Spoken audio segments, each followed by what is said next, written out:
போற்றி சொல்லுவோம். அந்த மதிப்பிற்குரிய அந்த மனிதர்கள் வேற யாரும் இல்லை, விவசாயி விவசாயி விவசாயி.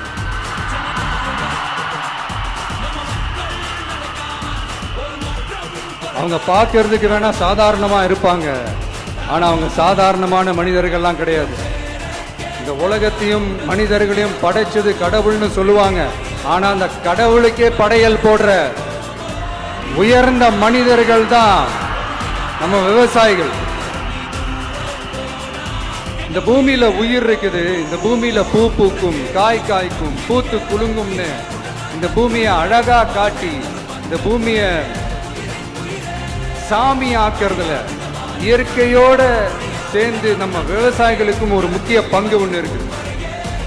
அதனால நான் ஏதோ ஓவரா ஏதோ சொல்றேன்னு நினைக்காதீங்க. எனக்கு இந்த அடுத்த ஜென்மம் மறுபிறவியை பற்றியெல்லாம் எனக்கு தெரியாது. அது உண்மை அப்படின்னா அடுத்த ஜென்மத்தில் நான் ஒரு விவசாயி குடும்பத்தில் பிறக்கணும்னு ஆசைப்படுறேன்.